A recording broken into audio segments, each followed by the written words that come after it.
Worldwide parent coach and conscious educator Sue DeCaro is on a mission to revitalize the joy in parenting. Welcome to Conscious Parents, Thriving Kids, a podcast designed to help parents all over the world create deeper connections with themselves and their children while overcoming life's daily parenting challenges. Listen in if you want to bring more laughter, love, and enjoyment to your home life.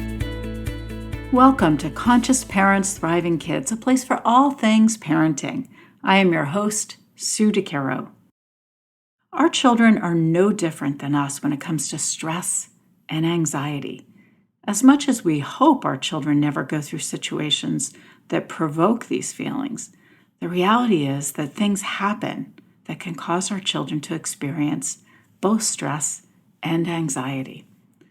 The Child Mind Institute provides a helpful description about anxiety and how and why it can present itself in the lives of our children. They explain that children with anxiety disorders are overwhelmed by feelings of intense fear or worry that are out of proportion to the situation or thing that triggers them. These emotional fears can be focused on separating from parents, physical illness, performing poorly, or embarrassing themselves, or they can be attached to specific things like dogs or insects or bridges. I share this because I think it's really helpful to understand a distinct description of what anxiety is and how it shows up.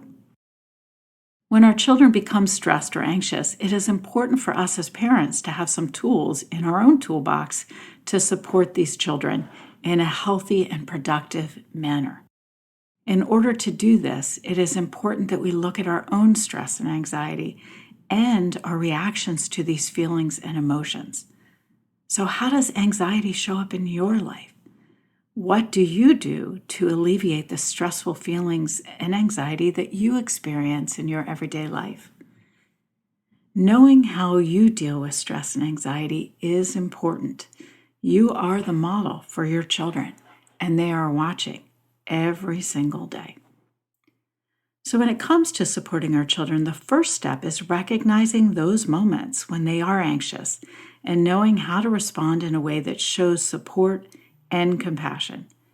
It is important that our children know that we are here to support them, guide them, and help them in any way we possibly can. As parents, we are so often the first to notice when our child is off or seems overwhelmed and anxious. When we see our child experiencing something that might need attention, it is extremely vital that we focus on how we can help him or her, as opposed to trying to minimize or shut down whatever they might be experiencing. So here are a few statements I would highly recommend avoiding. These actually minimize your child's feelings and can encourage them to shut down these behaviors. The first would be, just get over it. The second, is this really worth worrying about? The third, just calm down, stop worrying. And I'm sure there's a lot more we could think of. I know in my own childhood, I experienced moments where instead of the support I needed, I was met with these types of statements. And I can tell you right now, it did not make me feel any better. In fact, it made me mad most of the time. As Robert Frost says, the only way out is always through. We must move through our feelings in order to get to the other side. Helping our children find productive means to process the anxiety and the stress they are feeling is the best way to help them through these experiences. Our kids need to know that we are willing to listen to them and understand what they are experiencing, the source of their anxiety, and that we see their need for help and support. It is important for our children to see us as an ally, willing to provide strategies, tools, or outside help if needed. So here are a few tips I'd like to offer to help you. The first is, acknowledge that your child is anxious and acknowledge what is causing the anxiety. Be understanding and compassionate. Don't take on the anxiety as your own. Our children's emotions and stress are never ours to take on. Just empathizing, showing them that you get it. That's the key. We don't want to add fuel to the existing fire with our own fears and emotions, which, of course, our children will pick up on. Second tip is showing up as our best for our children means being in a place of neutrality, compassion, and understanding. It means listening and acknowledging without making their fear worse. It means helping our children with practical tools to move through these feelings. And the third tip I'd love to offer to you is keep in mind that behavior is a form of communication.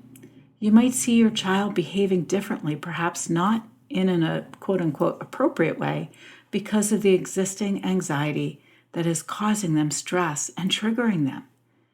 They may not be able to verbalize this, so their behavior is speaking for them. Pay attention to what is beneath the behavior, not focus on the behavior itself. Reflect on what your anxiety and stress look like in your life, as I said earlier. How do you react when you feel anxiety? Our children are sponges and see our behaviors even when we don't realize it. Often, the things that we witness with them, in them, are things we need to examine in ourselves as well. This is how we can continue to show up as our best selves for our children, is always looking inward to do a self-examination. As you work with your children, you can teach them fantastic coping skills that they can use even when they are not with you. These are tools for their own toolbox, and of course yours too. I'd love to offer you a set of tools to help you. Breathing exercises can help calm your child down quickly. Once they are calm and their body is relaxed, you can continue to figure out the source of their anxiety and proceed accordingly. Journaling or drawing is a great way to process feelings and can be incredibly beneficial. By writing or drawing about their feelings, both you and your child can gain valuable insight into the situation. The third idea is self-talk. So important that we talk to ourselves and reframe the way we are talking to ourselves about the situation. We may be able to see it in a different light when we have these conversations with ourselves. Getting enough sleep and being sure that we eat well, that our nutrition is a vital part of our growth and well-being. Keeping our bodies in good shape helps us to be able to stay on top of our feelings and emotions and how they show up. Also, think about the worst that could happen. Talk about it. Once you or your child acknowledges the worst case scenario, oftentimes we can realize that it isn't that bad after all, or that we're completely equipped to handle even the worst possible scenarios. Sometimes looking at the worst possible scenario can bring humor to us because we realize it's never going to happen. The next idea is think about how worrying serves us. Is it worth worrying about a potential outcome or situation that has not happened, thinking about the future when we're actually not even living in that potential moment? Bringing ourselves back to the present moment is crucial because worrying about things that aren't even here doesn't serve us. And lastly, look at the facts to see how they support your worries. Oftentimes, we realize that our worry didn't need to be a worry at all because the facts don't support it one iota. But it takes time to actually look at these things and think about these things in order to clear the path to move forward. What do you need to help guide and support you in your parenting process?